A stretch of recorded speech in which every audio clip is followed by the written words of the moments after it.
I'm Sophia, and I'm going to be talking about the legal case of Minor versus Happersett. So, the state of Missouri refused to allow a Virginia minor to register to vote because she was a woman. Minor sued, arguing that the refusal violated the Constitution. Basically, on October 15th, 1872, Virginia attempted to register to vote.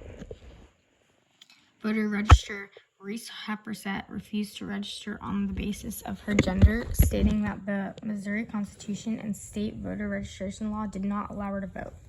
Francis filed suit on Virginia's behalf, making the same constitutional arguments he expressed in his earlier resolutions. Happersett's attorney filed with demurrer, which was sustained in January 1873. The minors appealed to the Missouri Supreme Court.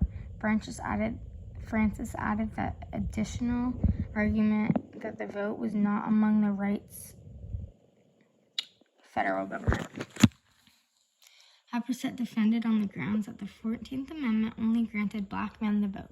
The state Supreme Court affirmed the lower court's ruling, declaring that the states could limit the right to vote.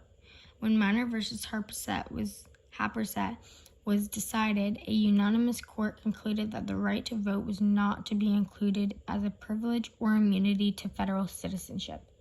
Voting, the court reasoned, had been limited before without constitutional complaint and was not explicitly given to all citizens in the Constitution.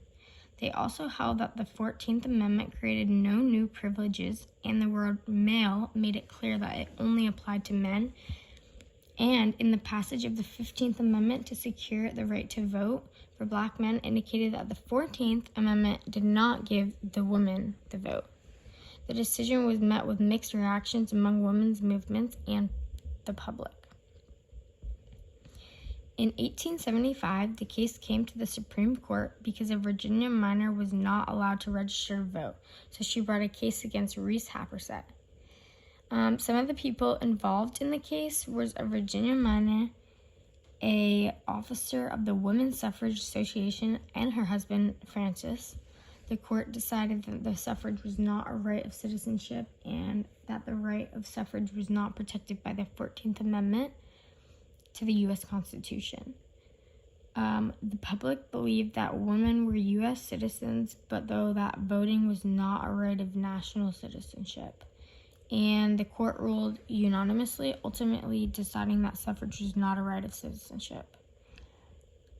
So this whole case basically connects to me because as a woman, if this was not passed, me and my family members and some of my family members would not have the right to vote, and we wouldn't really have a say in anything.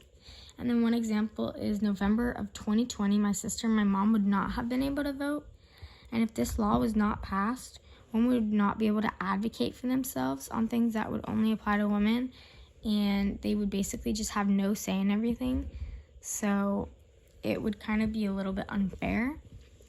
The short-term impact is that women get to immediately vote, and then the long-term impact is that women can use their power to vote to influence society.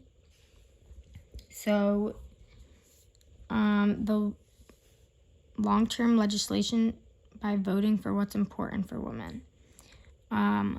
One outcome is that men lose some of their power because now women have a chance to vote along with them.